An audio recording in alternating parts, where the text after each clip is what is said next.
Todie. "Is that your Todie up there on the trail?" Maxie asked Minnie. It is, Minnie shouted. "But I thought that he was only a stuffed animal on my shelf, like Buffy Bear." "Careful what you call me," Todie answered. "Otherwise, I won't sell you this amazing Toadmobile." "What's the T for on the front?" Maxie whispered to Buffy Bear. "Todie?" "He said it means truthful," said Buffy Bear. "Some say it means truthless." "Doesn't he ever tell the truth?" asked Maxie. "Sometimes," said Buffy Bear. "When he doesn't, his hat gets bigger. Watch the hat." "This Toadmobile is brand new," Todie said to his friends. "Just made for you." Todie's hat began to grow. "It's the only way down Thimble Lane trails," Todie went on. Minnie stood with her mouth wide open as she watched Todie's hat grow bigger and bigger. "But why should I buy a Toadmobile?" Maxie asked. "I'm not a toad." "Neither am I," said Todie. "Anyone can see that I'm a frog." "I've always wanted to ask you about your name," said Minnie. "Why are you called Todie if you're not a toad?" "And I've always wanted to ask you about your name," Todie answered. "Why are you called Minnie Muffin? You're not even one muffin, and certainly not many of them." Nobody knew what to say about either name, so everyone said nothing. "Now, about that Toadmobile. You must buy it," said Todie. "It gets 80 miles per gallon." "Gallon of what?"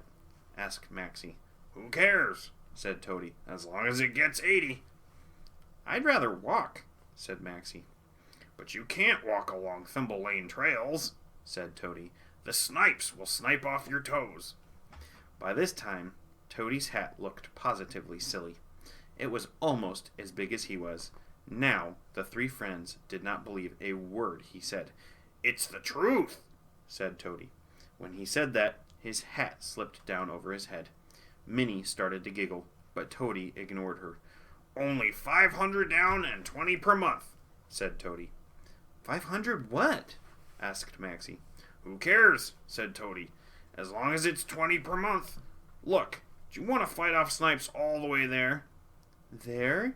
Minnie asked. "Where? Where are we going?" "Who cares?" said Todie. "As long as we get there." Todie patted the Toadmobile.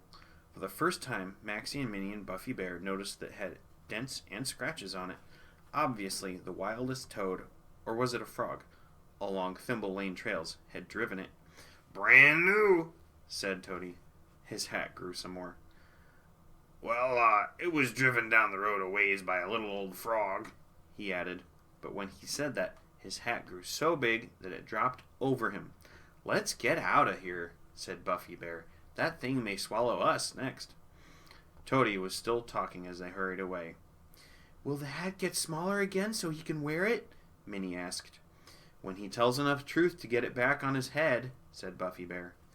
"I'll never forget Todie and his truthlessness," said Maxie. "Especially the next time I start to tell a lie." "And I'll never forget his hat the next time I start to tell a lie," said Buffy Bear. "And I'll never forget the real reason we should tell the truth," said Minnie.